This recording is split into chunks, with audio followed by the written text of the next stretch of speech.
Hello everyone, another Monday today, and today I am going to look at The Wizard of Oz, the 1939 version, movie that is a classic, yes, at least in my eyes. Now, I remember really growing up with this film, I remember really enjoying it as a kid, and I really find myself having that nostalgia kind of put on me now. Can it be whimsical and corny at times? Absolutely. But it seems to hold within the test of time through our culture. And a lot of references have been made to this film, and a lot of people usually associate themselves with the film, in particular the songs as well, rather than the actual book, which is called The Wonderful Wizard of Oz by L. Frank Baum. So, does this one seem to be maybe better than the book? Well, there are certain things within the book that you could say that probably are very creative and just well done, but for the most part, I think really the movie is what a lot of people remember by and what a lot of people go to. So that's why I would put this as a classic movie instead of just a regular film. And it also helped launch Judy Garland's career and let her be able to set herself up for other movies as well that she came to film later on, or take part in later on. So basically, in case you don't know, the basic story you have to get behind this is that Judy Garland is just this character named Dorothy. Is just a normal girl in Kansas, and suddenly she is swept away by a dream during a twister. And in this dream, she comes to the land of Oz. And in the land of Oz, she comes across characters like the Munchkins, the Glinda, Witch of the North, the Wicked Witch of the West, the Scarecrow, the Lion, and the Tin Man. And basically, throughout this journey, her whole point is just to get home.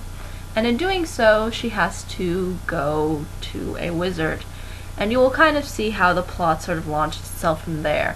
But really the whole point is just for people to essentially get what they feel like they need.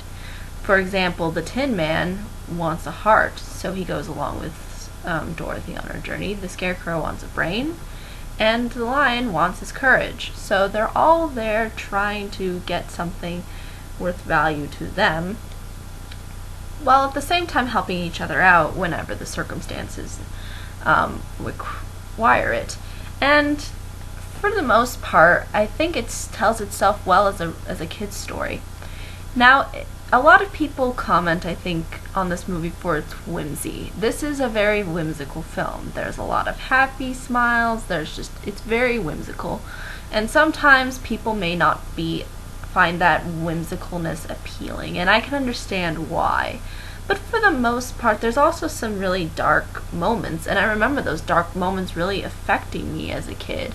So I think it kind of leaves itself with a more profound impression, because within this movie medium, you can really expose the emotions, and people can actually visualize the things that the characters feel. Now, as far as characters go, Dorothy's character isn't actually particularly that interesting for the most part. She is kind of a little bit, I want to say that, it's not that I don't really dislike her character, it's just she is a bit, whiny at times. I'm not going to lie, she says "oh" a lot in this movie. Just, oh, and everything is just so traumatic, even when it's just like a little thing. Instead, you just say to yourself, okay, take control and just do what you need to do, but you don't need to like really over dramatize things. And I think she really has a way of really over dramatizing certain situations instead of just trying to get past the dramaticism and trying to actually solve the problem. So again, her character is not really the most interesting to me, but I think the other characters, the side characters, are actually what help sort of carry the film as well.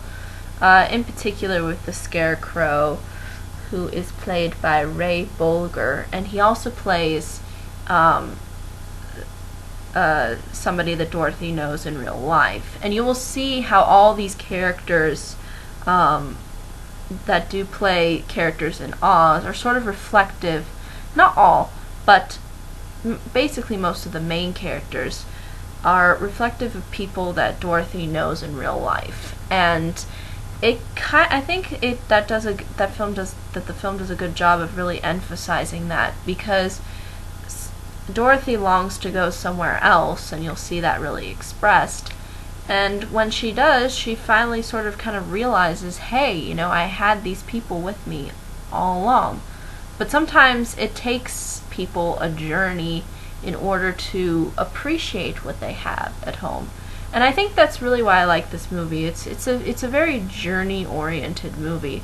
But at the same time, you kind of go, okay, what's the point? Because in the end, she already had something, and she just didn't see it. Why couldn't she just see it without having the journey? But the point is that there needs to be a journey in order for her to realize it. It's kind of like the same thing that we're taught it as kids. We're taught not to make mistakes, but we still make mistakes anyway. But it's only till we make a mistake that we actually learn something from it and actually grasp a sense of what it's like to make a mistake and feel different emotions, and how those emotions really impact us in understanding, okay, this is why I shouldn't really do this. So that's why I think the movie works really well.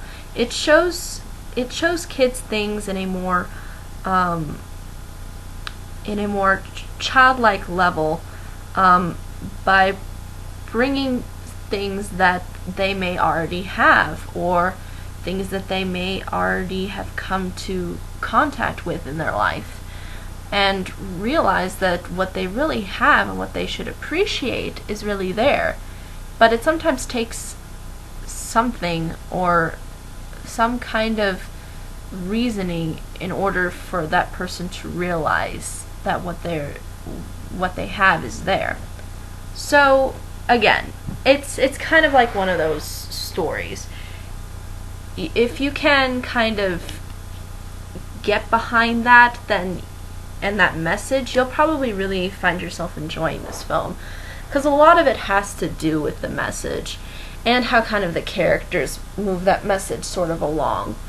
In particular, the Scarecrow, and then the Tin Man, played by Jack Haley, and the Cowardly Lion, played by Burt Lohr. So, for the most part, those three, I think, are probably a little bit more engaging than Dorothy. But I think the Cowardly Lion and the Scarecrow are the two that really stand out for the most part. The Tin Man is kind of... He doesn't really seem to be given as much personality as the other two. The Cowardly Lion in the movie is sort of played for laughs. And sometimes it works. At least in my opinion. I think sometimes it does work. I think it is kind of a good idea to make him sort of the comedic setup. Because what I find interesting about his character is that he tries to portray himself as courageous, when deep down he really isn't. And you'll see how these moments really do happen. At one point he's saying like, and how his character is even introduced that way. He's introduced as this fierce lion, but in the end he's not really that fierce once you sort of challenge him. And then you realize that he really doesn't have really essentially courage. But again, and that's kind of the point, is to sort of tell that these characters do have these aspects. It's just that they don't see them, and I found the lion to be interesting because he was actually hiding behind the fact that deep down he doesn't have courage, but he can have it if he chooses to. And you'll sort of see that towards the end, where the wizard is kind of like, you can have courage, and what you did was courageous, sort of to tell the character in particular, the Cowardly Lion, that you can change and you can become courageous, and display and then show him how that's possible. But again, some people may prefer the book's version to some of the characters. And the reason though why I think the Scarecrow is probably the most interesting, because he's so friendly and almost very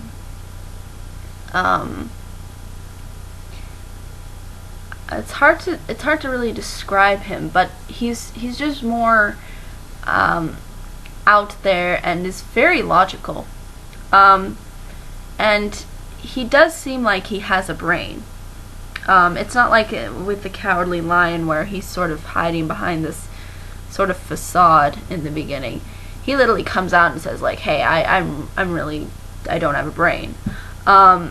So he's not really hiding anything. And for the most part, you do kind of see him, I think, grow a bit. But for the most part, it all just leads up to them realizing, oh, we really do have these things all along. We just need to look within inside ourselves. Yeah, and it's a very kid-like movie. This is very geared towards kids. But it's still really adult in the fact that it has really dark moments at times. And again, you know, the Wicked Witch of the West, who is played by, let me see if I can find the name, is played by Margaret Hamilton, and she does a really good job, I think, of playing that very over-the-top witch. If I were to describe a witch, it would probably be her, because just her movements and her expressions are very, they're just very evil sounding, and she was very intimidating when I was a kid. She kind of freaked me out. But for the most part, I think that the antagonist isn't necessarily supposed to be or have any dimensions. It's just supposed to show you a character who's kind of, I guess, a representation of somebody that Dorothy knows. And Dorothy only knows this character by her bad side. So it would make sense that in her dream she would portray her as such. So, again, kind of makes sense that she wouldn't really necessarily be as dimensional.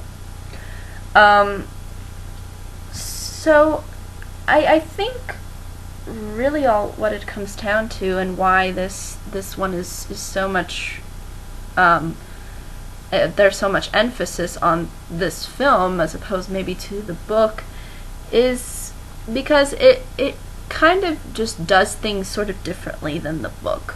I've watched a particular review where someone talked about the book and as well as the film, and he basically highlighted a lot of the differences, and ultimately he came to the conclusion that the film overall executed itself better than the book did. And I think when a movie can do that, I think it says something and shows that it was worth the time and effort to actually make it. And it's also nice to see sort of the contrast. In the beginning, they show Dorothy's life in Kansas is very brown colored, and then when you go to Oz, it's all these different colors. And then when you come back to Kansas, it goes into the brown color again. And you'll see this happen, and it's very interesting to kind of see that contrast, and how she's entering from something very ordinary into something really out there. And color was a really good. Color was something that wasn't really necessarily used so much in the 1930s, at least. But it is really well done, I think, for by 1930 standards. I mean, I can tell that some of the backgrounds that they made are very stage-like. You'll kind of notice that the backgrounds actually look like paintings, and I think they were meant to be paintings, but I kind of like it. I like how it feels a little bit stage-like, and maybe not so like detailed and elaborate. Because again, it is sort of depicted to be sort of a dream, so I guess that kind of would make sense. But yeah, it's a very good child adventure journey movie that sort of has the ability of getting kids invested with different emotions, and I think it's really good when they can show scary moments and when they can show lighthearted moments, because I think why I like this one is because it has the lighthearted with the scary, and it's almost very reminiscent sort of a Disney film. This film really reminds me a lot of the Disney classics, because they take such whimsical things and then they make stuff very scary, and then they try to make it in such a way that would intimidate maybe the audience, or where the audience can get a different emotional response. But basically that's really all you need to know, having you probably looked into this film or not. There has been some criticism, and I do understand this. The person that was actually reviewing the two works together, he kind of criticizes the movie as to how some things may be cop-out-ish. In particular, sort of, there is one point where there's a time where Dorothy is basically getting ready to go home, and then something happens and then prevents her from going home. And then someone comes in and helps her, and then basically that allows her to ultimately go home. And he said it would probably be better if she had done it herself, like she sort of did in the book. And I kind of understand this. I understand where this person's coming from. I guess it just depends on whether or not you maybe would prefer her becoming independent or dependent, I guess. Or maybe not necessarily independent or dependent, just I guess you could maybe term it that way, just be independent in solving her problems rather than dependent on someone else to solve her problems. But for the movie, I think that is some criticism that can be presented, and maybe why some people may not necessarily think the movie is so great as it is. However, I think it works only in the sense of the fact that Dorothy isn't really, I don't think she is supposed to be this really I guess since her character's not really that interesting anyway, I don't think it would probably make sense that suddenly she'd be, suddenly independent. Although maybe that could work. But I guess that's ultimately something that could be brought up and debated on by what people think about that. But for the most part, I figure since it is a dream and she is kind of realizing that the things that surround her are actually the things that ultimately allow her to go home, no matter how she figures that out, for me that's okay. Just as long as the character kind of figures it out, I'm not really that picky about that. But again, I think that could be some legitimate criticism to it. There's also the point that towards the end, it's there's this one point where towards the way end, when she's talking about when she wakes up and realizes it's all a dream, she talks about how she wishes to be home, and then she's glad that she is home now, and feels so at ease. But then it plays the Somewhere Over the Rainbow in the background, and some people may be confused about that, and I think the reviewer of the movie and the book was sort of confused about that.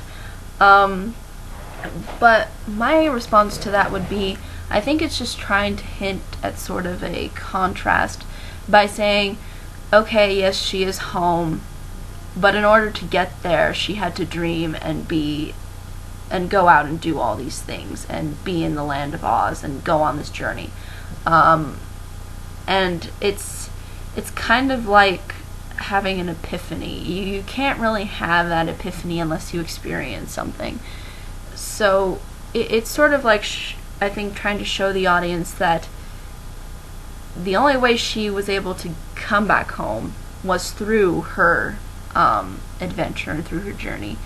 And I think that kind of makes sense that they would play, Somewhere Over the Rainbow. And I think really a lot of the songs are very catchy, very memorable.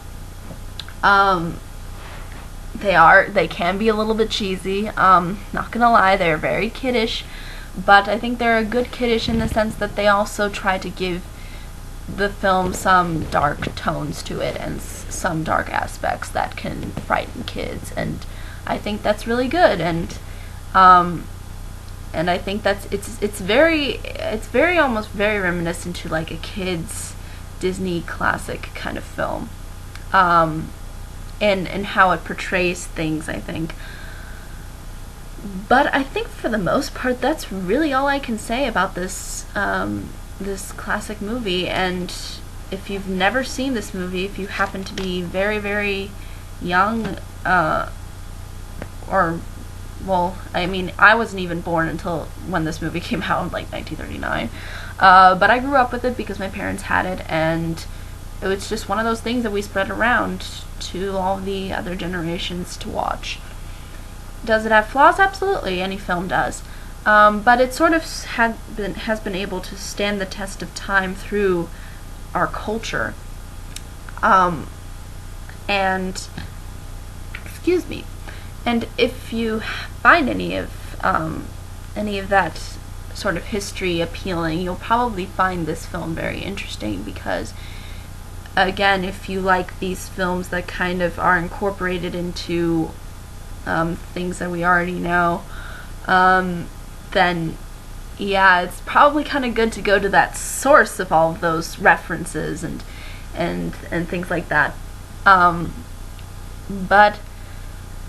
I think that's really all I can say about this film. It's just a very big film throughout. Has been a big film throughout time, and people seem to kind of remember the film. I think more than they probably remember the book, but I'm sure that the book has some good parts to it, and I'm sure that the book has its own uniqueness and is and can stand out on its own as well. But yeah, I mean, I put it as a classic, and I put it as very recommendable. So if you have any questions, comments, concerns, I'm more than happy to answer them. And until next time,